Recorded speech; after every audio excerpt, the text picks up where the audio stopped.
गिराचे शिष्यावरी ज्ञान योगेश्वराचे कवी वाल्मिकाचा सामान्यसा नमस्कार माझा सद्गुरु रामदासा सह्याद्री गिरीचा विभाग विलसे मांडाळ शृंगावरी नामे सज्जन जो रूपे वसविला श्रीवशीचे साकेताधिपती कपी भगवती हे देव जाचे श्री ते तेरा बुद्ध रामदास विलसे जो या जनाउदरी. 21 एप्रिल 2023 आपला हा वर्ग सुरू झाला आणि आज आपण अखेरच्या 20व्या दशकाला सुरुवात करणार आहोत. परमेश्वराची कृपा असते, एखादी गोष्ट आपण सुरू करतो आणि ती अशी अखेरपर्यंत परमेश्वर घेऊन जातो. भंडारी काका आणि आपला निरीक या दोघांनी हिंमत धरली आणि आपण तो वर्ग सुरू केला. आजचा जो दशक आज सुरू करणार आहोत तर तसं म्हटलं तर तो उपसंहाराचा किंवा सिंहावलोकनाचा आहे. आता फक्त मागे वळून बघायचं की आपण 19व्या दशकापर्यंत काय नेमकं वाचलं, काय अभ्यासलं, काय समर्थाने आपल्याला सांगितलं. खरं तर या दशकाच्या प्रस्तावनेमध्ये समर्थ आपल्याला असं सांगतात की त्यांचा हात धरून आपण इथपर्यंत आलो आहे तर आपल्याला आत्मज्ञान झालं आहे. अशीच सुरुवात करतात की साधकांनी जे काही प्राप्त केलं आहे म्हणजे आत्मज्ञान प्राप्त झालं आहे. आता हे उच्चारताना आपल्याला असं वाटतं आपल्याला काय आत्मज्ञान अजून आम्हाला या सगळ्या दृश्य जगातल्या गोष्टी हव्याशा वाटतात, त्याच्यात आम्ही एवढ्या रमतो तर आम्हाला कुठलं आलं आत्मज्ञान. पण आत्मज्ञान म्हणजे काय हे तरी निदान कळलं आहे. भले आपल्याला ते झालं नसलं, मी अमेरिकेला गेले नाही आहे पण म्हणून या विश्वाच्या नकाशामध्ये अमेरिका नावाचा देश नाहीच आहे असं कसं मी म्हणेन. तसं थोडंसं म्हणूया की आत्मज्ञान म्हणजे काय हे तरी कळलं आहे. अमेरिका कुठे आहे एवढं तरी कळलं आहे, भले गेले नसेल. अशा पद्धतीचा विचार केला तर आत्मज्ञानासंबंधीची माहिती 19व्या दशकापर्यंत आपल्याला आली. हे दृश्य जग वेगळं आहे आणि आत्मज्ञान ब्रह्मज्ञान म्हणजे काहीतरी हे वेगळं आहे. आणि यासाठी मग आपल्याला पुन्हा एकदा सगळ्या 19 दशकांच्याकडे असं बारकाईनं बघायचं आहे की काय नेमकं आपल्याला समर्थाने सांगितलं. आणि म्हणून या दशकाचं नावच मुळी पूर्ण दशक असं दिलं आहे.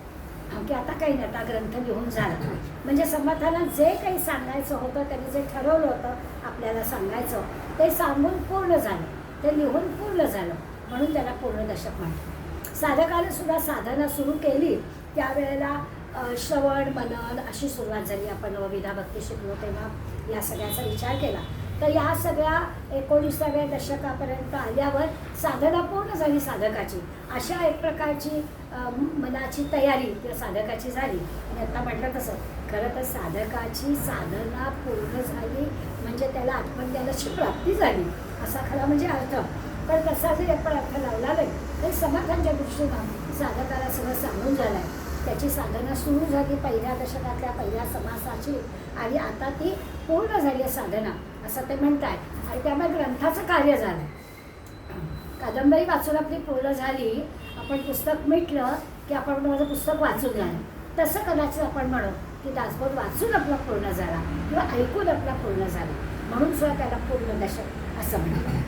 सुरुवात जी झाली त्यावेळेला मी म्हणजे देह आहे अशी एक पक्की खात्री आपली होती. आजही आपण आपल्या देहासंबंधी सारखा विचार करतो. उठलं की मान दुखते, उठलं की गुडघा दुखतो, उठलं की हाताला त्रास होतो, काय जे काय असेल ते की आपल्या शरीराबद्दल आपण इतके जागरूक असतो की मी म्हणजे काय तर हा देह आहे अशी आपली पक्की दृढ खात्रीच आहे. आणि त्यामुळे मी देह आहे या भावनेनं दासबोधाच्या अभ्यासाला सुरुवात केली. आणि 19व्या दशकापर्यंत आल्यानंतर असं लक्षात आलं की मी म्हणजे देह नाही आहे, हे देह हे माझं साधन आहे. मी आणखीन कोणीतरी वेगळा आहे आणि त्या वेगळ्या असणाऱ्या मीच्या इंद्रिय मन बुद्धी माझा देह ही सगळी म्हटलं तर साधन आहे म्हणजे आपले नोकर आहे. ज्या कोणा खऱ्या मीचा म्हणजे आपण आत्म्याचा ब्रह्माचा विचार करतो त्या आत्म्याचे हे सगळे नोकर आहे. आता ते नोकर चांगले असले पाहिजे, आपल्या मनासारखं त्यांनी काम केलं पाहिजे ही गोष्ट खरीच आहे. त्यामुळे या मन बुद्धी इंद्रिय अगदी देह ही सगळी मंडळी आपले नोकर आहेत हे निदान आपल्याला शब्दाने कळलं असं म्हणायला हरकत नाही. तेव्हा सुरुवात झाली मी म्हणजे देह आणि आता आपली तयारी काय झाली की नाही नाही, मी म्हणजे देह नाही आहे, देह हा माझा नोकर आहे, देह हा माझा सेवक आहे, देहाकडून मी करवून घ्यायचं आहे. मग आता ह्याची सुरुवात झाली ना की आपणच आपल्याशी बोलतो बघा. कधीतरी आपल्याला, कधीतरी म्हणते मी, कधी कधी नाही, बहुतेक रोजच थोडा आळस येतो. मग तो आळस आला की आपण आपल्याला म्हणायचं उठ, कारण देह माझा नोकर आहे, त्या देहाला ऑर्डर द्यायची उठ, कारण मी वेगळा आहे. अशा पद्धतीने जेव्हा आपण लक्षात घेतो तेव्हा आपल्याला कळतं की देह, मन, बुद्धी या सगळ्या गोष्टी या आपल्यासाठी आहेत आणि ही सुरुवात झाली मी म्हणजे देह. आणि आता एवढी तयारी आपली झाली. अजून भले आपण आत्मज्ञान म्हणजे नेमकं काय तर संत पदवीला पोचलं नसल्यामुळे मी ब्रह्म आहे असा साक्षात्कार नाही झालेला, पण आपल्याला याची माहिती तरी नक्कीच कळली आणि त्यामुळे सुद्धा या 20व्या दशकाला पूर्ण दशक म्हटलं आहे.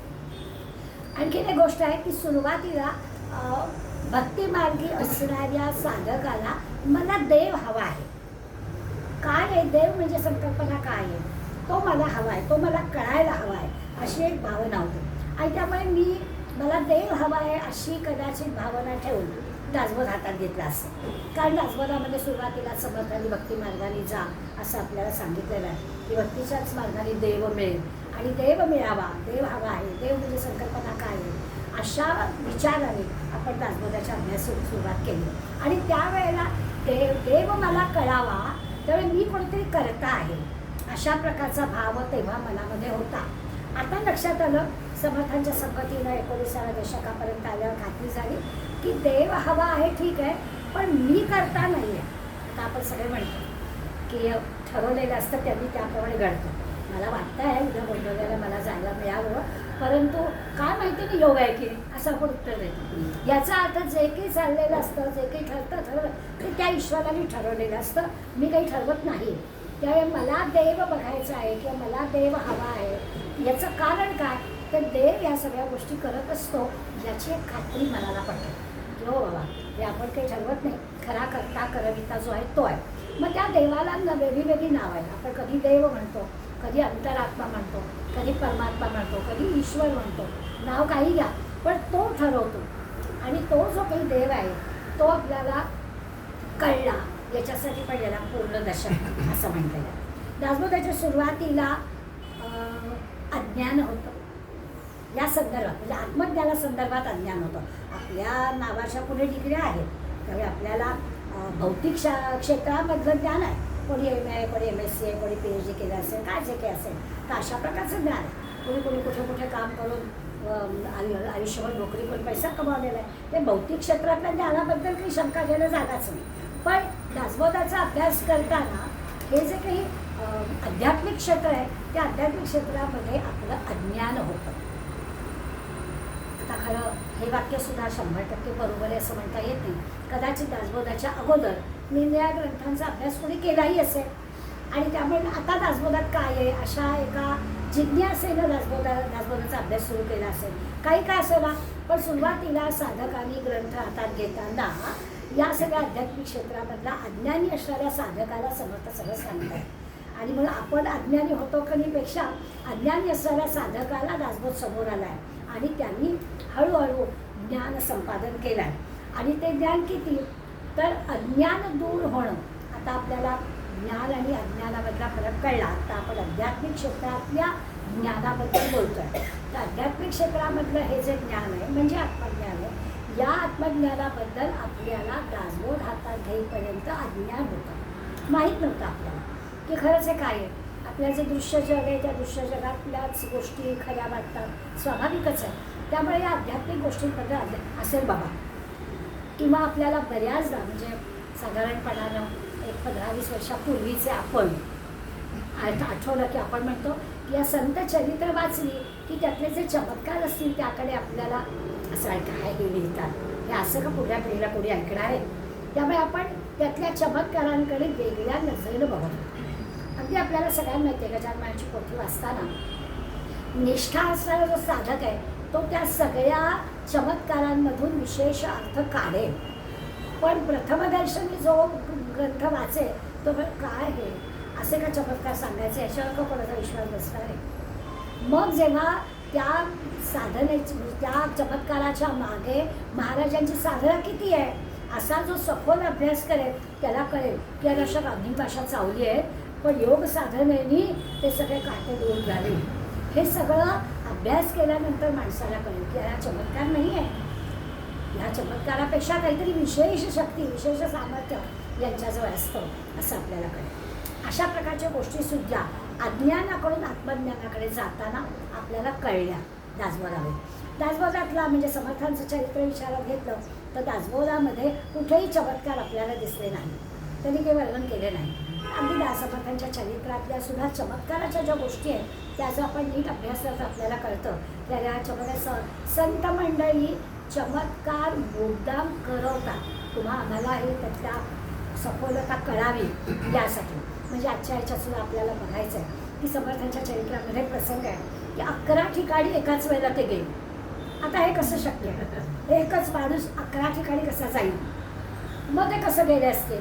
पण प्रत्येक जण येऊन सांगत होता समर्थात माझ्याकडे प्रसादाला होते. आता असं कसं होईल? मी पण म्हटलं आज माझ्याकडे प्रसादाला होते, आणखीन पण 10 किलोमीटरवरचा साधक मिळायचे तुमच्याकडे कुठलं माझ्याकडे होते. आता हे कसं करावं? हे कळण्यामागचा जो काही खरा अर्थ आहे की खरंच आपण मग जेव्हा गजानन विजय वाचतो तेव्हा त्या खरी श्रद्धा असणाऱ्या त्या साधकाला नाही गडावर जाता येत आहे, मग गजानन महाराजांच्याच पोशाखात त्या गजाननाच्या वेशात तर त्यांच्या रूपात समर्थांचं दर्शन त्याला झालं असं आपल्याला वाचायला मिळालं. अशा प्रकारची दृष्टी बदल जो आहे तो सुद्धा या साधकामध्ये झाला. आणि मग आपल्या लक्षात आलं की ही पण एक शक्ती आहे, हे पण एक सामर्थ्य आहे. साधं साधन याला सिद्धी म्हणतात. आणि अशा अष्टमहासिद्धी राबती संतांच्या दरबारामध्ये अशा महासिद्धी राबतात असं वर्णन करायला. याही अर्थाने ही आत्मज्ञानाची प्रक्रिया सगळी पूर्ण व्हावी म्हणून सुद्धा याला पूर्णदर्शक असं म्हणतात. म्हणजे हे आत्मज्ञानाचं मर्म आपल्याला 19 दशकामध्ये समर्थांनी शिकवलं. आणखीन एक झालं की ह्या 19 दशकांमध्ये समर्थांनी जीवनाचा सगळा अर्थ आपल्याला सांगितला. आपण नरदेहून जन्माला आलेलो आहोत तर आपल्या जीवनाचा खरा अर्थ काय आहे हा आपल्याला समजावून सांगण्याचा समर्थांनी प्रयत्न केला की आपलं ध्येय काय आहे. आपल्याला असं वाटतं की भौतिक ह्याच्यातलं ध्येय ठीक आहे, आपलं वेळच्याने आपलं भाव मुलंवाली छानपैकी 2 बेडरूम 3 बेडरूम 4 बेडरूम पुण्याला ठाण्याला आणखी कुठे असे ब्लॉक असावे, दरवर्षी कुठेतरी युरोप असावी वगैरे वगैरे या सगळ्या भौतिक कल्पना आपल्या झाल्या. हे म्हणजे आपलं ध्येय आहे का? हे असंच सगळं मिळणं म्हणजे आपलं ध्येय आहे का? असा विचार केला तर लक्षात येतं की याच्या सगळ्या मुळाशी काहीतरी वेगळं अज्ञान आहे आपलं. हे म्हणजे की आपल्या नरदेहाचं खरं ध्येय नाही. हा सगळा भौतिक भाग आहे तो असावा, तो असू नये असं काही म्हटलेलं नाही आहे. परंतु मूळ आपलं नरदेह म्हणून ध्येय काय आहे तर या आत्मज्ञानाकडे जाणं, विशेष ज्ञानाची प्राप्ती होणं, आपल्याला त्याची अनुभूती येणं. भक्तीच्या मार्गाने का होईना अनुभूती आल्याशिवाय आपल्याला खरं हे कळणार नाही. आणि मग अगदी शेवटचं टोक काय तर पुन्हा येणं नाही. हे जे येणं जाणं आहे तर आपल्या नरदेहाचं खरं म्हणजे अंतिम उद्दिष्ट काय असायला हवं की अरे किती वेळा यावे आणि व्हावे फजित. तुकाराम महाराज म्हणतात पुन्हा पुन्हा जन्म यावे आणि व्हावे फजित. पुन्हा जन्म, पुन्हा कर्म, पुन्हा पापपुण्य, पुन्हा ते भोगणं, पुन्हा येणं, हे काय आहे? तर नरदेहच फक्त आपल्याला असं आहे की या ठिकाणी आपण हा पापपुण्याचा विचार करू शकतो आणि याच्यातून आपल्याला खऱ्या अर्थानं मोक्षाकडे मुक्तीकडे जाण्याचा मार्ग मिळू शकतो. हे जे काही आहे ही संकल्पना आपल्याला सगळी समर्थाने 19व्या दशकापर्यंत स्पष्ट केली म्हणून देखील याला पूर्णदशक असं नाव दिलं. म्हणजे थोडा आपण विचार केला की याला आता पूर्णदशक का म्हणायचं. 10 समास आपल्याला याही दशकामध्ये शिकायचे आणि पहिला जो समास आहे त्याला नाव दिलं आहे पूर्णापूर्ण निरूपण. म्हणजे पूर्णपण आणि अपूर्णपण. मी नेहमी आपल्याला म्हणते की समर्थ एक शिक्षक होते तर आजचं 2 शब्द कसे पूर्णपणे अपूर्णपण असं कसं होईल. आपल्याला परस्पर विरुद्ध शब्द एकत्र आले की असं वाटतं एक काहीतरी सांगावं. सुख दुःख असं दोन्ही नको, न्याय अन्याय असं दोन्ही नको. काय असेल एक सांगा, न्यायाचा मार्ग तो न्यायाचा सांगा. तर इथे सुद्धा आपल्याला पूर्ण आणि अपूर्ण दोन्ही सांगतात. याचा अर्थच असा आहे की श्रोते सुद्धा 2 गटात असतात. आपल्याला असं होतं की समोर येणारी गोष्ट असते कोणी शिकवली की आपण लगेच त्याच्यावर विश्वास ठेवत नाही. आपण काही % त्याच्यावर विश्वास ठेवतो. हळूहळू पर्सेंटेज वाढतो नाही याच्यातला भाग नाही. परंतु आपल्याला एकदम 100% कोणी सांगितलं की आपण काही मान्य करायला तयार आहोत ते इतके की आपण साधी बनलेलं आहे. त्यामुळे या पूर्ण आणि अपूर्ण नावाच्या पहिल्या समासामध्ये समर्थांनी श्रोत्यांच्या 2 प्रश्नांचा विचार केला. आता हे दोन्ही प्रश्न थोडे आध्यात्मिक पातळीवरचे आहे, पण आपण प्रयत्न करूया ते प्रश्न समजून घेण्याचा. आणि समर्थांनी लगेच उत्तरं पण दिले. त्या उत्तरामध्ये काही आध्यात्मिक शब्द वापरले. त्या आध्यात्मिक सगळे शब्द काही नवीन नाही आहेत आपल्याला, सगळे आपण 19व्या दशकापर्यंत ऐकलेले अभ्यासलेले आहेत, पण तरी देखील आज त्याचा आपल्याला पुन्हा एकदा अभ्यास करायचा. विचारच करायचा झाला तर 2 मराठीतले शब्द. एक शब्द आहे विशाल. आपल्याला अर्थ कळतो, खूप मोठं. आकाश कसं विशाल, समुद्र कसा विशाल, मन कसं माणसाचं एखादं विशाल असं आपण म्हणू शकतो.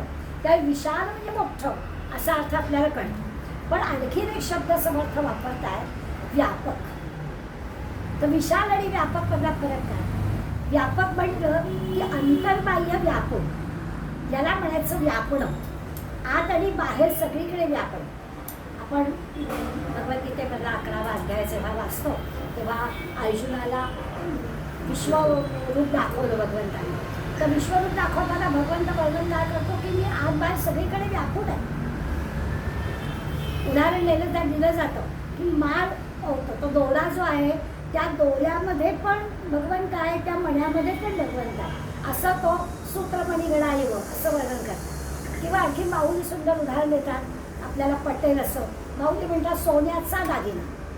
आता सोन्याचा दागिना म्हटलं की दागिन्याला रूप आहे, दागिन्याला काही डिझाईन आहे, दागिन्याला काही नाव आहे, त्याला काही कुठे नेमका घालायचं हे आहे, हे सगळं बरोबर. पण सोनंच आहे म्हणजे सोनं हे त्या दागिन्यामध्ये व्यापून आहे. अजून एखाद माऊली उदाहरण देतात, लोखंडाचा गोळा, तो समजा अग्नीत टाकला तर अग्नीत टाकलेला लोखंडाचा गोळा तो अग्नी लोखंडाच्या गोळ्यात शिरतो.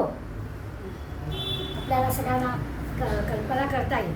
म्हणजे लोखंड काळं आहे, अग्नी लाल आहे, पण अग्नी त्याच्या शिरल्यामुळे तो लोखंडाचा गोळा लाल होतो. लोखंड तसं लोखंडामध्ये अग्निशिवाय त्याचे जे गुणधर्म आहेत ते गुणधर्म दोघंही जण अग्नी आणि लोखंड दोघंही आपापले गुणधर्म विसरतात आणि ते लोखंड अग्नीनं आणि अग्नी लोखंडानं व्यापून जातो. आम्ही लहान असताना तालेगावला काचेचा कारखाना बघायला शाळेची ट्रिप गेली होती. तिथे काच कशी तयार करायची ते दाखवतो, रस उकळताना आणि मग ते कसं ते गार केलं की ते काचेचा आकार असं सगळं दाखवत होतं. तेव्हा काही अक्कल की कळत होतं. हे वाचताना लक्षात आलं की व्यापणं म्हणजे काय. हे अंतर्बाह्य व्यापणं, ही व्यापकता वेगळी आहे आणि विशालता वेगळी आहे. त्यामुळे परब्रह्म व्यापक आहे. परब्रह्म व्यापक आहे म्हणजे तुमच्या माझ्या सगळ्यांमध्ये ते आहे. इतकंच कशाला, सगळ्या चराचरातल्या वस्तूमध्ये पण ते परब्रह्म आहे. पण मग ते कळावं कसं, कारण ते दाखवता येत नाही. असं अनेकदा हा विषय आपला झालेला आहे. एक माणूस असं म्हटलं तर माणसामध्ये पण भेद आहे. त्या माणसामध्ये सुद्धा परब्रह्म आहेच. आपल्याला एकमेकांना आपण एकमेक ओळखतो, कारण आपल्याला आकार, रूप, चेहरा, दिसणं, रंग हे सगळं जे की ते वेगवेगळं आहे आपल्या प्रत्येकाचं. आणि त्यामुळे माणूस म्हणून आपण एक आहोत, पण या सगळ्याची विविधता आपल्यामध्ये आहे, त्या आपलं वेगळेपण आहे. तर एका अर्थाने आपण विशाल आहोत संख्याचा विचार केला तर, परंतु तरी देखील आपण व्यापक कशा अर्थाने तर माणूस या अर्थाने आपण व्यापक आहोत. माणूस म्हणून आपण सगळेजण आपल्यात वेगवेगळे आहेत. त्यामुळे आपल्याला या परमात्मा शिकवताना विशाल आणि व्यापक या 2 शब्दांचा पूर्णपणे आपण अभ्यास वेगवेगळ्या पद्धतीने केला आहे. आज श्रोत्यांनी पहिला प्रश्नच विचारला की परब्रह्म व्यापक आहे म्हणतात, तर बाह्य सगळीकडे भरून आहे. जसं वर्णन करतो आपण, या देहामध्ये परब्रह्म आहे. अनेकदा आपण मन, बुद्धी, चित्त, अहंकाराचं वर्णन केलेलं आहे आणि त्याचे काय काय कामं आहेत ती पण आपण पाहिलेली आहे. आणि त्या किंवा आपण इंद्रियांचा विचार केला तर आपली प्रत्येक इंद्रिय त्यांची कामं करतं असं आपण म्हणतो. पण असं जरी म्हणत असलो तरी त्याच्या मागे असणारी जी ब्रह्माची आत्म्याची शक्ती आहे ती आहे म्हणून इंद्रिय कामं करतात हे पण आपण म्हणतो. मी बोलते आहे, तुम्ही ऐकता आहात, याचा अर्थ असा आहे की त्या तुमच्या कानांना आतल्याकडून शक्ती मिळते आहे म्हणून तुम्ही ऐकता. मी बोलते आहे तर माझ्या वाणीला आतून आत्म्याची शक्ती मिळते आहे म्हणून मी बोलते आहे. तर इंद्रिय कामं करतात ती आत्म्याच्या शक्तीमुळे कामं करतात. असं असल्यामुळे तो परब्रह्म जो आहे, तो आत्मा जो आहे, तो व्यापक आहे, तो आत्मा सगळीकडे आहे. असं आपण म्हणतो. तर श्रोता म्हणतो की परब्रह्म व्यापक आहे असं तुम्ही म्हणता, पण या दृश्य विश्वामध्ये अनेक गोष्टी व्यापक आहेत. आता म्हटलं तसं मनाला व्यापक म्हटलं आहे, समुद्राला व्यापक म्हटलं आहे, किंवा काय पृथ्वीला व्यापक म्हटलं आहे, किंवा मूळ माया आहे तिला व्यापक म्हटलं आहे. पण तुम्ही मात्र परमात्म्याला व्यापक म्हणता. त्यातला फरक काय? तर तो फरक हा आहे की आपण जसं म्हणतो की हा सगळे पृथ्वी विशाल असणं वेगळं आणि व्यापक असणं वेगळं. तर व्यापक म्हणजे अगदी बारीक आपल्या पुस्तकामध्ये एक पेशी जरी घेतली तरी व्यापक आहे परमात्म्याची. तर त्या पेशीमध्ये पण आत बाहेर परमात्मा बनलेला आहे. मग पेशी काही विशाल नाही, पण ती व्यापक आहे. अशा प्रकाराने विचार केला तर या दोन शब्दाचा अर्थ कळतो. आणि परब्रह्म व्यापक आहे असं का म्हटलं, त्याचा व्यापकपणा आणि या दृश्य वस्तूचा व्यापकपणा यातला नेमका फरक काय तो कळतो. आकाशाला आपण व्यापक म्हणतो, विशाल म्हणतो, पण आकाशाचं म्हणजे असणं आणि नसणं याचा जर विचार केला तर आकाश नाही आहे, पोकळी आहे.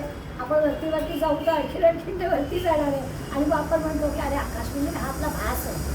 आपण ज्याला आकाश म्हणतो, आपण ज्याला निळं रंग आहे असं म्हणतो, हे सगळं व्यापक आहे असंही आपण त्याला म्हणतो, विशाल आहे असं पण म्हणतो. पण त्याचा व्यापकपणा वेगळा आहे, पण मुळात नाहीच आहे, ती पोकळीच आहे. अशा प्रकारचं दृश्य गोष्टींमधल्या सगळ्या गोष्टींचं व्यापकपण विशालपण असं वेगळं आहे. याचा फरक नेमका काय आहे तो शब्दांनी परमात्मा परब्रह्म हा व्यापक आहे म्हणता. मग या बाकीच्यांना काय म्हणायचं? मग त्याला पण व्यापक म्हणतात, मग त्यांचा व्यापकपणा वेगळा काय याचं वर्णन त्यांनी केलं. आणि यातला फरक पण आपल्याला सांगितला.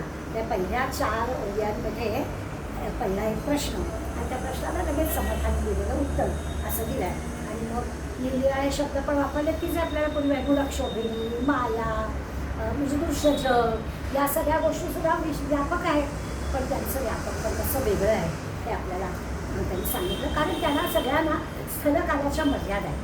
आत्ता म्हटलं तसं आकाशाला मर्यादा आहे, पृथ्वीला मर्यादा आहे, वायूला मर्यादा आहे. वायू वाहतो किंवा थांबतो असं आपण त्याचं वर्णन करू शकतो. पाण्याला, सगळ्या पंचमहाभूताला मर्यादा आहे, स्थलकालाची मर्यादा आहे. आणि त्या सगळ्यांमुळे त्यांना आपण विशाल म्हणतो, पण अंतरात्म्यासाठी व्यापक म्हणू शकत नाही. जर जात आहे का? कठीण जात आहे का? कठीण तुझे चेहरे बघून असं वाटतं. असं आहे परब्रह्म परमात्मा आहे, सूक्ष्म आहे, निश्चळ आहे, अविनाशी आहे, कधीही संपणार नाही आहे, म्हणून त्याला व्यापक म्हणतात. तर परब्रह्म जे आहे आत बाहेर आहे, त्याला विशाल म्हणा, व्यापक म्हणा, आहेच आहे. या सृष्टीनिर्मितीच्या आधी होतं, प्रलय झाला तरी ते असणार आहे. आणि म्हणून त्याच्या अस्तित्वाबद्दल शंका घेण्याचं आपल्याला कारण नाही. आणि माऊलींचा जो अग्नी आणि लोखंडाचा दृष्टांत आहे तो आपल्याला लगेच लक्षात येईल की व्यापक म्हणजे काय, त्या अंतर्बाह्य सगळीकडे आहेच असं ते व्यापक. दुसरा प्रश्न विचारला श्रोत्यांनी. आपण सुरुवातीलाच म्हटलं की दासबोधा गुरु शिष्यांचा संवाद आहे आणि लेखबोधल्या विषय भक्ती मार्ग पण आहे. पण भक्ती मार्ग सांगता सांगता अशा पद्धतीने आत्मज्ञान ते आपल्याला घडवणार आहे किंवा ब्रह्मज्ञान घडवणार आहे. म्हणून ते सगळे प्रश्न आहेत ते मात्र बुद्धिमान असणाऱ्या साधकांनी विचारलेले आहेत, अभ्यास करणाऱ्या साधकांनी विचारलेलं असं लक्षात येईल. दुसरा प्रश्न विचारला आहे की त्या आत्म्याबद्दल तुम्ही म्हणताय तर आत्मा सगुण आहे का निर्गुण आहे? आता सगुण शब्दाचा अर्थ आपल्याला माहिती आहे. आपण जसं देवाची पूजा करतो तर सगुण मूर्ती आपल्याला लागते. अयोध्येला जाऊन रामलला बघायचं आहे आपल्याला, तिथे नाही तर इथेच बसलो असतो, पण तिथे का जायचं? सगुण मूर्ती आपल्याला बघायला मिळाली म्हणून. त्यामुळे सगुण म्हणजे आपल्याला प्रत्यक्ष समोर दिसलं पाहिजे. मग आत्मा दिसतोय का? आणि तुम्ही वर्णन मात्र असं करता की या देहात आत्मा आहे, मग आहे तर दाखवा ना. असा स्वाभाविक साधक तो सगुण असेल तर आम्हाला तो दिसायला हवा ना.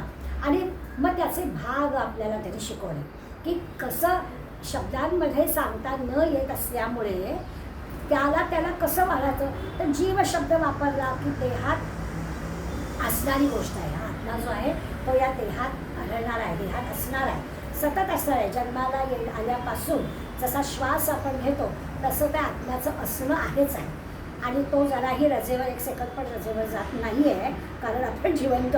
त्यामुळे जीव याला जर म्हटलं तर तो देहात आढळणारी जी जाणीव ती म्हणजे आत्मा आहे.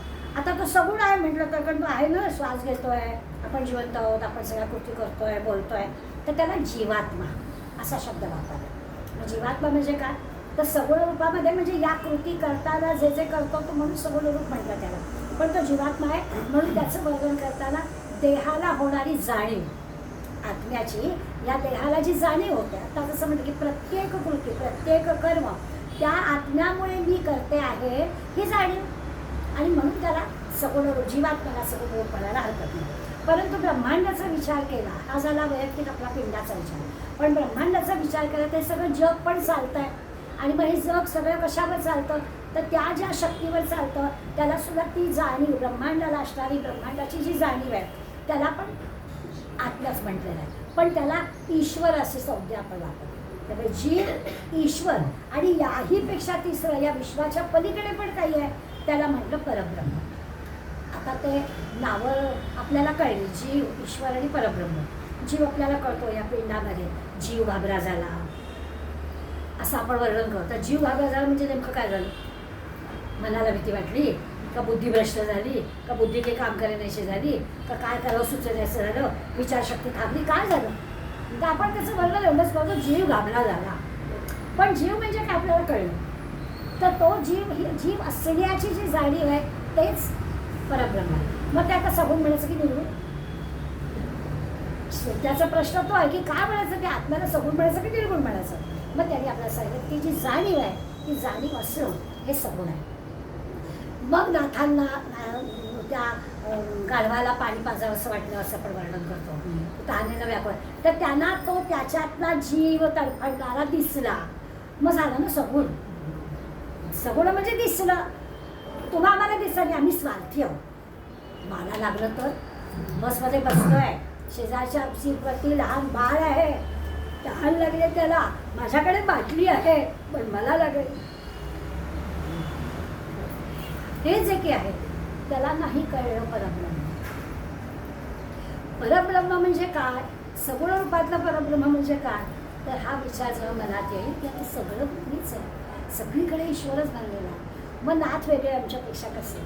तर नाथाला तडफडणारं तहानेनं व्याकुळ झालेलं गाढव दिसलं आणि माझ्या पर्समधली बाटली मला दुसऱ्याला द्यावीशी वाटत नाही. हा जो काही प्रचंड फरक आहे ना तिथे सगुण आणि निर्गुण. नाथाला निर्गुण निराकार भगवंत कळला आणि आम्हाला निर्गुण निराकार नाही, सगुणातला पण ईश्वर कळला. हा फरक आपल्याला अपूर्ण आणि अपूर्ण म्हणजे काय याच्यात सांगता येईल. निरनिराळे शब्द वापरले, आत्म्याला द्रष्टा, साक्षी सगळे शब्द आपल्याला गेलेले आहेत. आणि द्रष्टा किंवा साक्षी शब्द आला की आपण नेहमी एक उदाहरण घेतो, त्याची आठवण पण करून देतो की सूर्याला आपण साक्षी म्हणतो.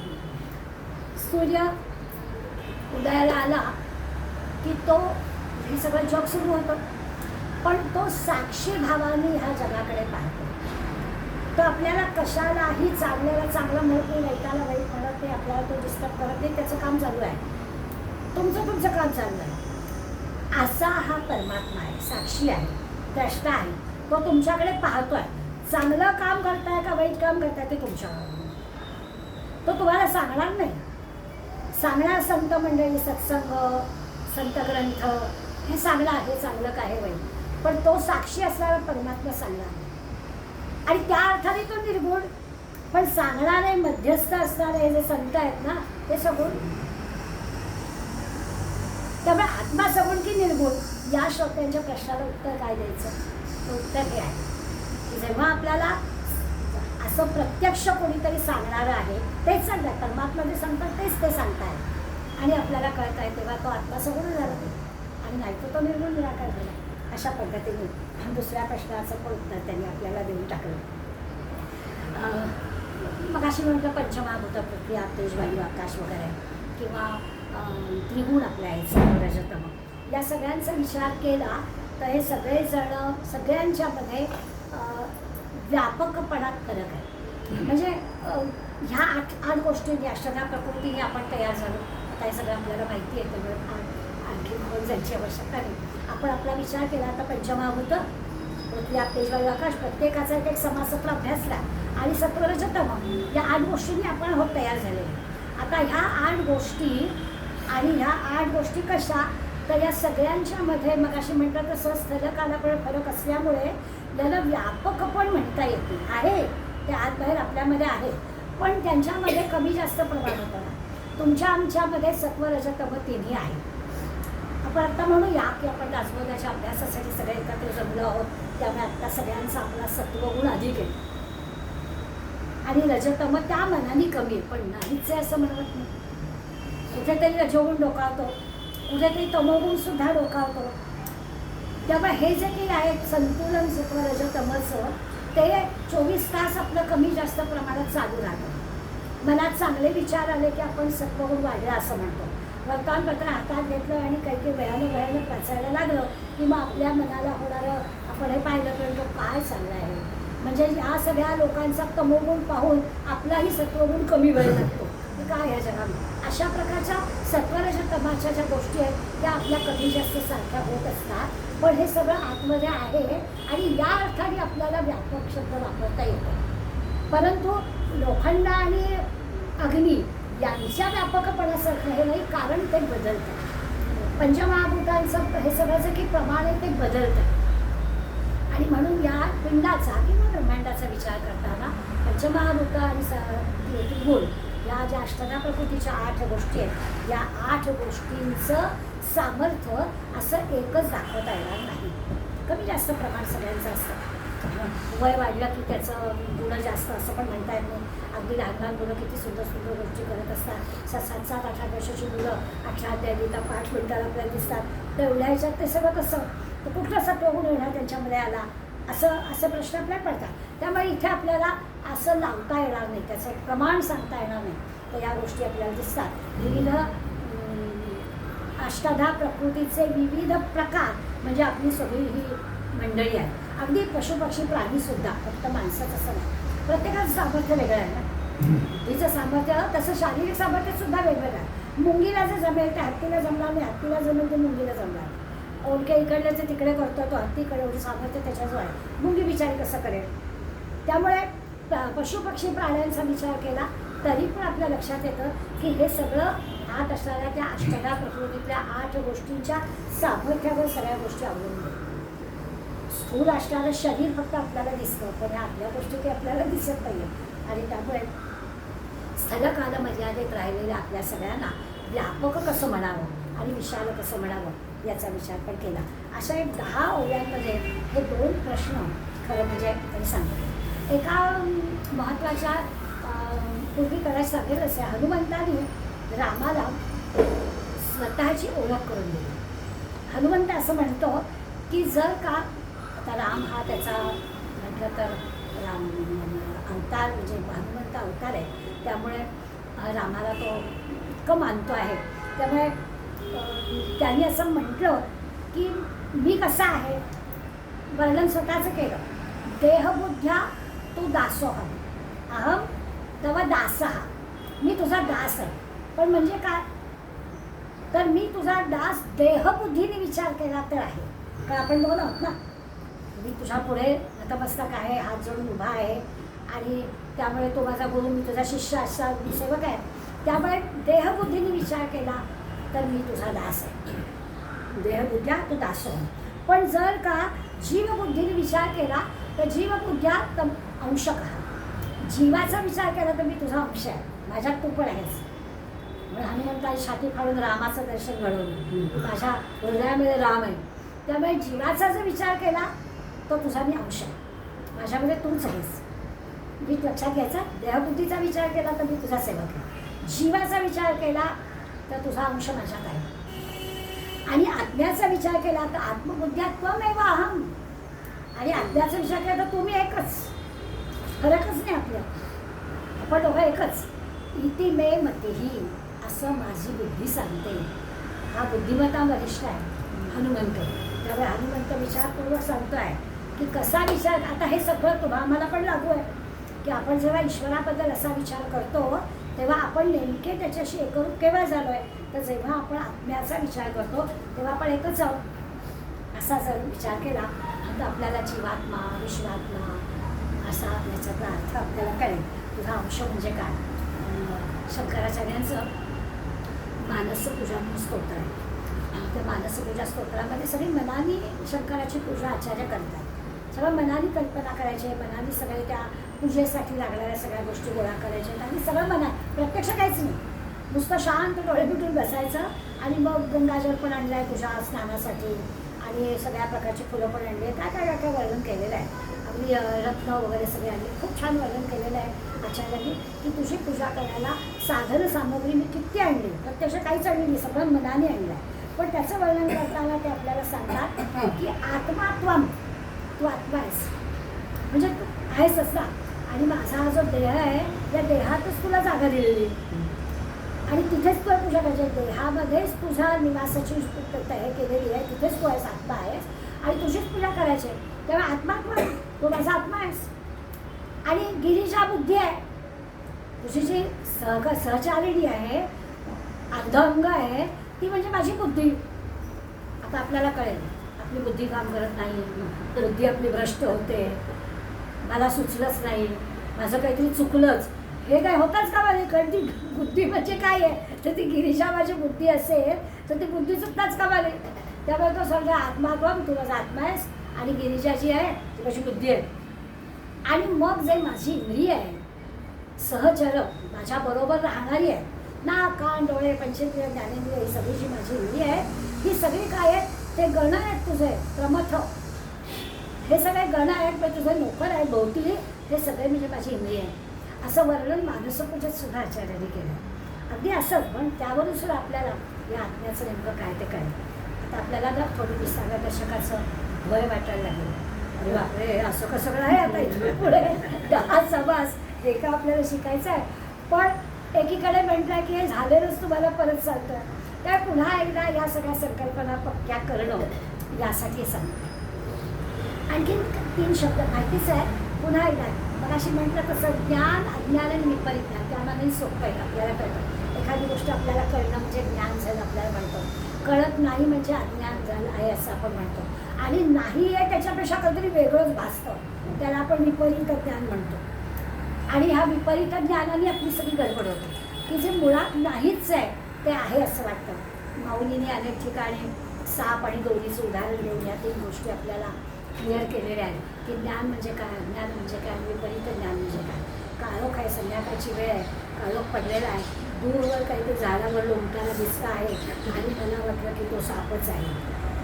आता हे जे काही अज्ञान आहे, कारण मी जवळ गेले नाही, मी पाहिलं नाही, प्रकाश झोप टाकला नाही, काहीच नाही आणि साप आहे, या भीतीने मी दूरच राहिले, हे माझं अज्ञान आहे. मग जेव्हा मी या सगळ्याची मदत घेणार आहे, थोडंसं धैर्य पटणार आहे की जरा जवळ जाऊन बघूया असं कसं असेल, प्रकाशाचा झोप घेतला आहे, बॅटरी जवळ घेतली आहे, कुणाला तरी बरोबर घेतला आहे, आणि मग जवळ गेल्यावर ज्ञान झालं की अरे दोरी आहे. आता काय झालं, हे ज्ञान होणं आधीचं अज्ञान असलं, पण जर मी धैर्य एकवटलं नसतं, प्रकाश टाकला नसता, कुणाची मदत घेतली नसती आणि नाही सापच आहे विपरीत ज्ञान, असं सगळं या व्यवहारी जगामध्ये चालत असतं. त्यामुळे आपल्याला धैर्य एकवटायचं, संतांचं सहाय्य घ्यायचं आणि खरं काय आहे ते ज्ञान प्राप्त करायचं, हे समर्थ आपल्याला 19व्या दशकापर्यंत सांगत आले. आणि ते आपण केलं. पृथ्वीवरच्या या प्रत्येक ठिकाणी सगळ्या गोष्टींमधलं ज्ञान प्राप्त करून घ्यायचं असेल तर काय, मग त्याच्यासाठी आपल्याला पुन्हा समर्थ हे 2 जे श्रोत्यांनी प्रश्न विचारलेत ना, ते प्रश्न समर्थांच्या मनामध्ये आहेत आणि त्या 2 प्रश्नांची उत्तरं नुसती देऊन झाली, पण त्याच्यातून आणखीन मनामध्ये काय काय शंका येतील, त्याही शंकांचं निरसन समर्थांनी 30 ओव्यांपर्यंतच्या सगळ्या ह्याच्यात केलं. काही शब्द वापरले, जसं आपण अचल असा शब्द, अचल म्हणजे पर्वत जे हलत नाही त्याला आपण अचल असं म्हणतो. तर पृथ्वीवरती हलणाऱ्या वस्तूंमध्ये ती न हलणारी वस्तू आहे, पर्वत न हलणारा आहे आणि त्यामुळे त्याला अचल असं म्हणतो. पण अचल जरी असला तरीही तो पर्वत नाशिवंत आहे. आपल्याला हिमालयाची उंची कमी होते म्हणतात किंवा तो सरकतोय असं म्हणतात. तर हे सगळं वर्णन काय आहे की तो अचल आहे, नाव त्याचं अचल, न हलणार, म्हणून त्याला आपण पर्वत म्हटलं. तरी देखील पर्वत असं म्हणून सुद्धा तो नाशिवंत आहे असंही त्याचं वर्णन होतं. आपल्याला अचल शब्द वापरला, मग पर्वतापेक्षा आज्ञाला अचल म्हणणं हे अधिक संयुक्तिक आहे असं समर्थ आपल्याला सांगतात की आज्ञाला अचल म्हटलं आणि अचलाचा अर्थ पर्वत आहे, पण पर्वत म्हणजे खरं म्हणजे अचल नाही, आत्मा अचल आहे असं म्हणावं. त्या 21व्या ओळीमध्ये त्यांनी एका शब्दावर पण हे करून परब्रह्म संपूर्णपणानं स्थिर अविनाशी कधीच नाश न पावणारं असं आहे याच्यासाठी वर्णन.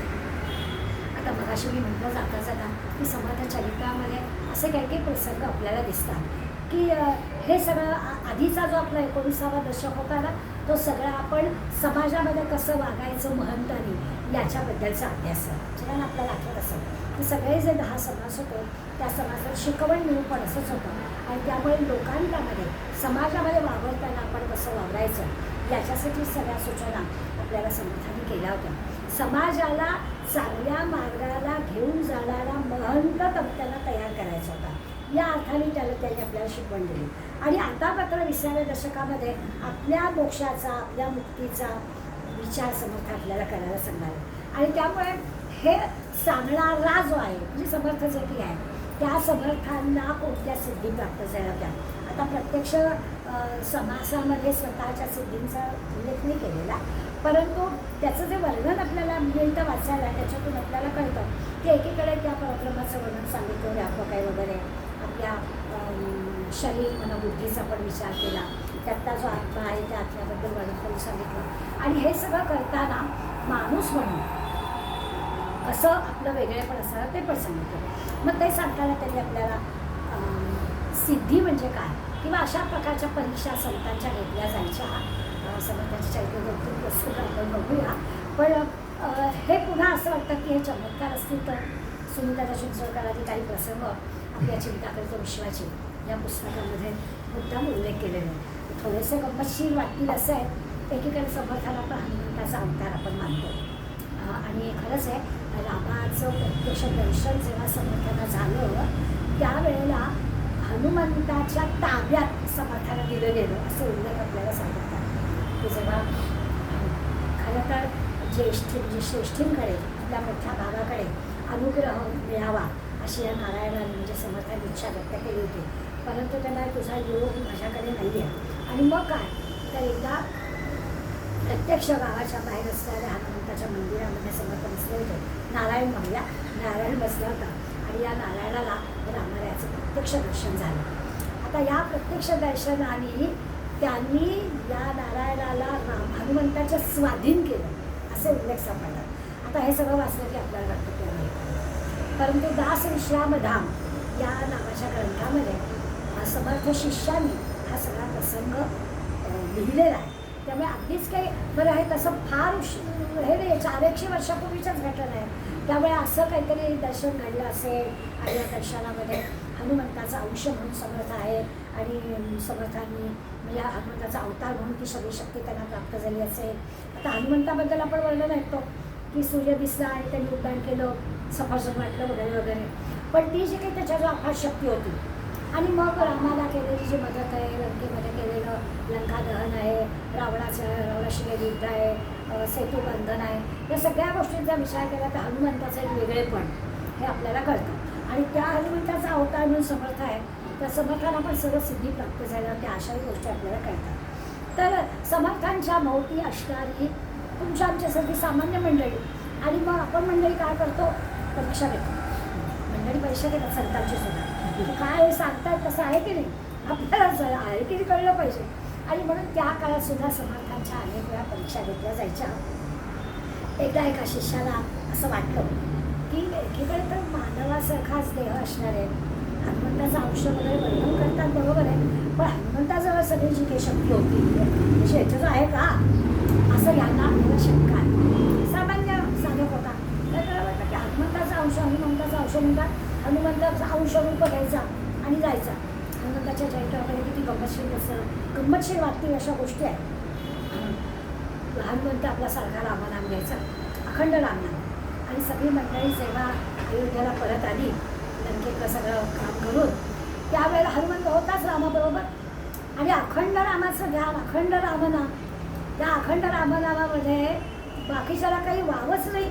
त्यामुळे अयोध्येमध्ये सगळ्या मंडळींनी थोडी सीतेकडे कंप्लेंट केली की बघा अहो आम्हाला रामाचं काही दर्शनच होते हा हनुमंत आहेच सारखा तो नाहीच जात बाजूला तो अखंड तिथे आहे आम्हाला रामाशी भेटच होते आमची अशी एक छोटी गोड अशी तक्रार सीतेकडे गेली. मग सीता म्हणाली की ठीक आहे आपण उद्यापासून कोणते प्रयत्न केले आणि सीतेने सगळ्याला कामं म्हणे वाटून दिली. कोणी कोणी काम म्हणजे तेवढा वेळ तरी हनुमंत त्या कामाला गेला तिथे त्याला बाकीच्याला संधी मिळेल म्हणून सगळ्याला कामं वाटून दिली. अशा वेळेला कामं वाटून दिली तर हनुमंताला काही कामच दिलं नाही. तर गमतीचा भाग असला तो त्यातला भाव आपण लक्षात घ्यायचा. आणि काहीच हनुमंताने काहीच तक्रार केली, काही काम दिलं नाही तर याला काही हरकत नाही. झालं का तुमची सगळी कामाची वाटप करून झालं, याला काहीच काम नाही, मग याला काय फक्त रामनाम घ्यायचं बाकी काहीच करायचं नाही. म्हणाला एक काम राहिलं आहे, काम राहिलं हो म्हणाला काम राहिलं आणि ते मी करणार, आता राहिलंच आहे तुमच्या यादीत हेच आहे कारण ते काम मी करणार. आणि मग गंमत अशी झाली की तो म्हणाला जांभई आली तर टिचकी मी वाजवणार. आणि मग हे का आता जांभई केव्हा येईल हे काहीच सांगता येईल, एकाला आली तरी दुसऱ्याला येईल, त्यामुळे सारखाच हनुमंत रामाबरोबर. तर अशा प्रकारच्या गंमतशीर गोष्टी जरी घेतल्या तरी रामामध्ये हनुमंत आणि हनुमंत हा समर्थांचा अंश असं जरी म्हणलं आहे तर या साधकाला असं वाटलं ते म्हणतात हनुमंताचा अंश आहे तो खरंच हनुमंत सगळ्यांना जमतं का सगळं. आणि म्हणून त्यांनी थोडं हनुमंताच्या रूपात दर्शन दिलं आहे, रामाचं दर्शन झालं आहे, समर्थांचं वर्णन तर आपण ऐकलेलं आहे. म्हणून एकदा एका शिष्याने खरोखरीच समर्थाच्या एका खोलीमध्ये बाहेर कधीच जाऊन टाकलं. थोडा वेळ तरी दार वाजवते ना उघडायला, आपण कल्पना नाही करू शकत. दार लागलं की आपण फोन करू वाजवतो तिथे दार बोलवलं दार लागलं. आमच्याकडे बघायला झालं वर्षा पाहिजे होत्या ओढत होत्या की बघायला रस्त्यावर जाणार माणूस पण बरोबर गेला त्या गॅलरीतच आलेला दार लागलं गॅलरीतच दार उघडेला तो किल्ली शेजारकडे खाली ओढून बारीक करणार वॉचमॅनला सगळा वॉचमॅनवरती झाला शेजारची किल्ली गेला किती तो पण जीव घाबरा बघला मी पण बंद झाली जीव घाबरा बघला आपल्याला काय आणि समर्थ खोलीत आणि हा बाहेर वाट बघतो वाट बघणारा कंटाळा की अजून बाहेर कसं येत नाही याला काय नाही फरक पडला. शांतपणानं रामनाम घेत बसले होते असं ह्याला वाटलं. आणि मग काही काळात हा बिचारा कंटाळा खोलीचा दरवाजा उघडला आत नाहीतच आणि मग म्हणाला आई बाबा हनुमंताचा अंश त्यांनी कधीच अंशरूप धारण केलं आणि निघून गेले. आपल्याला मिरजेच्या याचं पण गोष्ट माहिती आहे की त्या मिरजेला मेंढास्वामींचा मठ आणि मेंढास्वामींचा मठ होण्यापूर्वी तो तिथला असणारा जो हा होता मुसलमानांचा सरदार तो भयंकर त्रास द्यायचा मधून. मग समर्थांनी काय केलं कीर्तनाला पाठवलं एका महंता आणि कीर्तनाला लोकांनी कीर्तनाला गर्दी केली आणि त्याच्या पण बातमी पोचली असं असं छान म्हणतो कोणीतरी आहे जे कीर्तन करतो लोक सगळं तिथे जातात. मग हा म्हणाला की मी पण आज ऐकायला जाईल आणि प्रत्येक वेळेला कीर्तनात नाव घेतलं जायचं भगवंताचं आणि तो भगवंत थोडं मला बघायचा तुमचा भगवंत तुमचा राम मला बघायचा. मग आता हा महंत घाबरला आपण आता मी कुठून त्याला राम दाखवला तर मला माझे गुरु दाखवतो मला काही नाही यांचं सगळं सांगतो तुम्हाला तर मला हरकत नाही घेऊन ये. दुसऱ्या दिवशी समर्थ गेले समर्थाचं तू दाखवतो का मोठ्या लांब टेकडीवर घेऊन गेले आणि टेकडीवरती गेल्यावेळी माझ्या मागे यायचं तुला राम बघायचं का माझ्या मागे यायचं येतो म्हणाले. आणि मग एका निडील होल ज्याला म्हणतो त्या निडील होलमधलं अंशरूप धारण करून पलीकडे पठारावर गेले. मी जसा आलो तसा ये इथे राम आहे म्हणा आता कसं येणार. पण त्याचा परिणाम असं झाला की मिरजेमध्ये आपल्या मठाला या सरदाराला मी जराही धक्का लावला नाही आणि त्या काळातली विधवा स्त्री मेंढास्वामी या तिथे मठाधिपती म्हणून राहू शकते. तर अशा या अंशरूप हनुमंताचं समर्थांमध्ये आहे.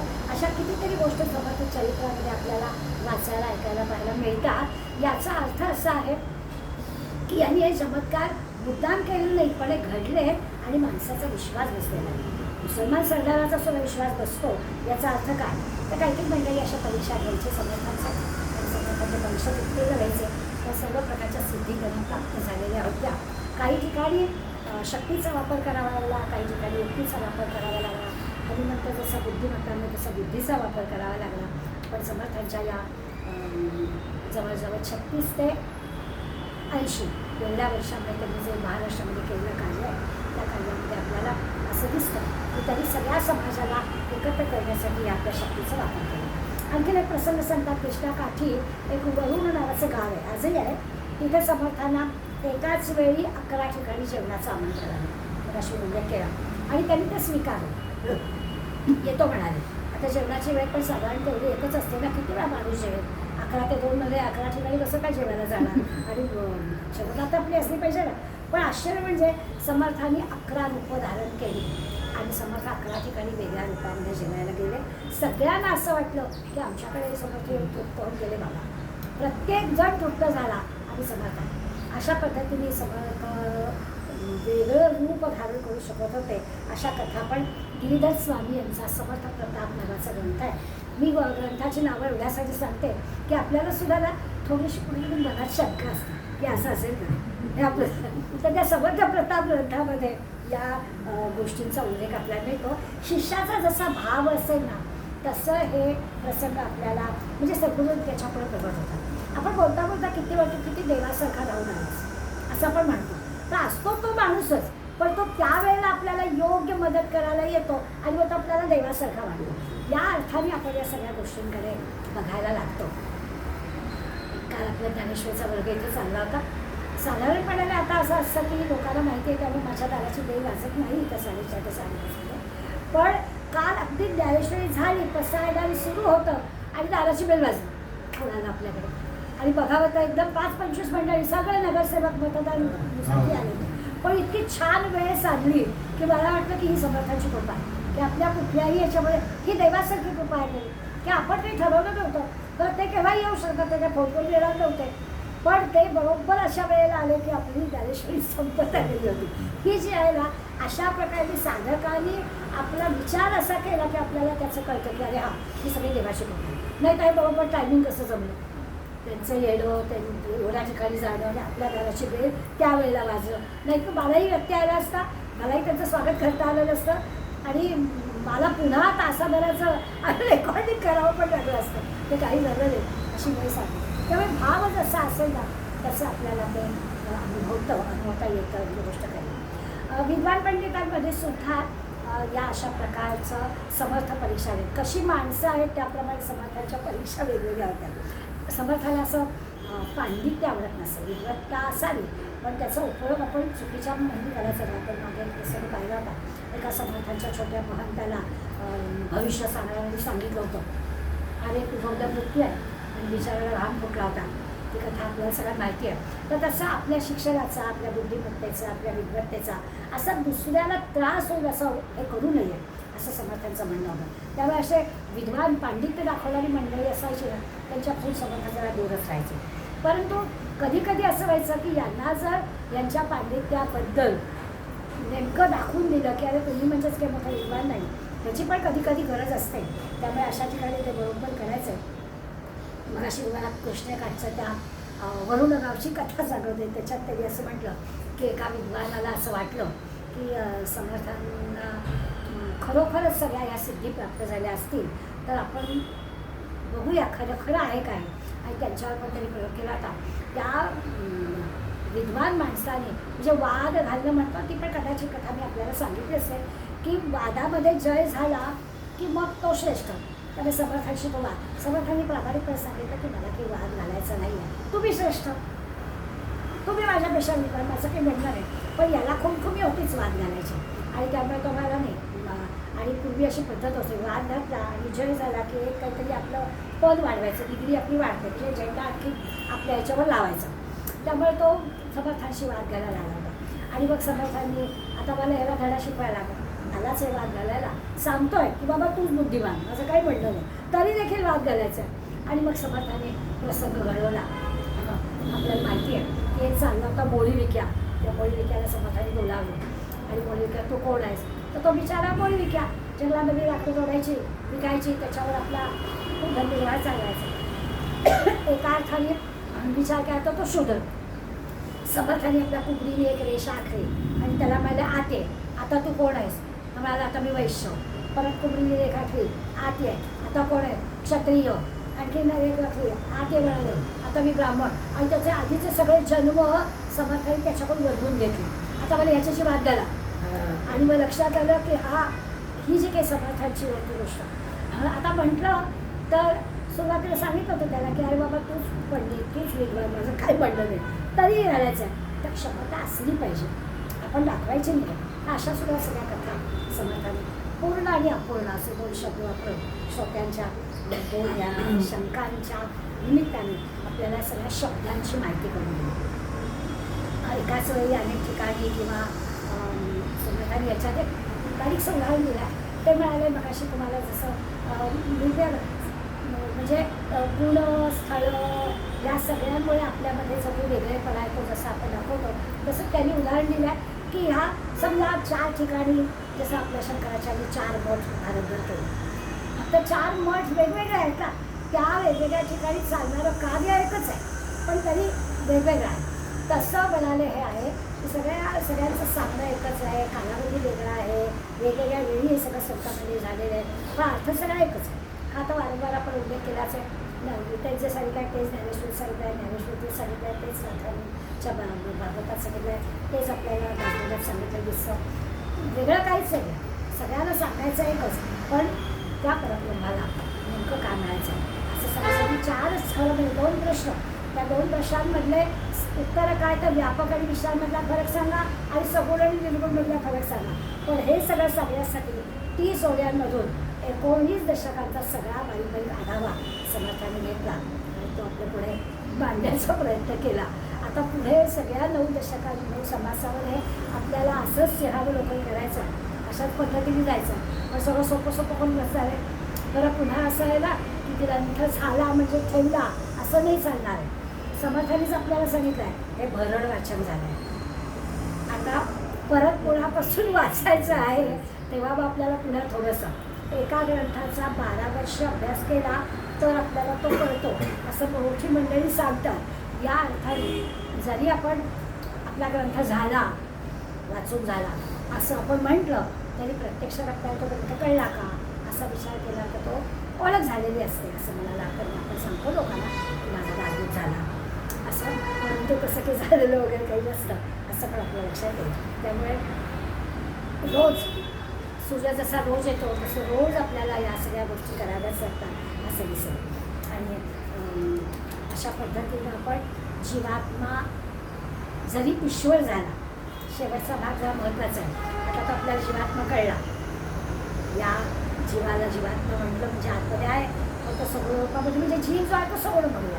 तर अशा उल्लेख केला की जीव मागला झाला म्हणजे काय ते आपल्याला कळतं, म्हणून तेवढ्यापुरतं सगळं म्हणूया. त्या जीवात्माला जर आपण ईश्वर म्हटलं तर आपल्याला कळलं म्हणजे तो निर्गुण निराकार झाला. ईश्वराला निर्गुण निराकार करण्याचा आणि तो ईश्वर जर अवतार घेऊन आला तर त्याला हे जे सगळे दृश्य जग आहे, दृश्य विश्व आहे त्याची उपाधी लागते. म्हणजे त्या दृश्य विश्वामुळे आपल्याला तो ईश्वर पुन्हा जीव्याच्या रूपाने सगुणात आलेला दिसतो. थोडंसं कळायला अवघड वाटते, परंतु आपल्याला एवढं कळेल की आपला जो आत्मा आहे तो दिसत नाही आहे, पण तो सगुण रूपात आहे म्हणून आपण आहोत एवढं आपल्या लक्षात येईल. आणि मग असं जर असेल तर मग त्या दृश्य गोष्टींच्या जगात राहूनही राहायचं या जगातच. त्या आजूबाजूला आलेल्या दृश्य गोष्टींमध्ये आपल्याला त्याच्यात किती आपण अडकायचं आणि कसं बाजू लावायचं हे सगळं आपल्याला याच्यातून कळणार आहे, संतांच्याकडून कळणार आहे. पण त्या सगळंच म्हणूया कारण तो आहे म्हणून त्या सगळ्या रूपातल्या आत्म्याला ओळखूया. त्या आत्म्याला ओळखलं त्याचं व्यापक पण आपल्याला कळलं तर मग आपल्याला खऱ्या अर्थानं समर्थ काय सांगतात हे समजेल. त्यामुळे आज आपण पूर्ण म्हणजे काय, अपूर्ण म्हणजे काय, विशाल म्हणजे काय, व्यापक म्हणजे काय, सगुण म्हणजे काय, निर्गुण म्हणजे काय, ज्ञान म्हणजे काय, अज्ञान म्हणजे काय, विपरीत ज्ञान म्हणजे काय, अशा सगळ्या गोष्टींचा आढावा घेतला असं म्हणायला हरकत नाही. शनिवारी आपण पुढला संन्यास घेऊया. तमस्मरण संतत स्फुरणलाभ्यो मामरो, त्वदीयं कीर्तनं धनस्यं करणी पडो. स्वदेश क्षणाविणची कथा ना घडो, समयामची तनु काली पडो.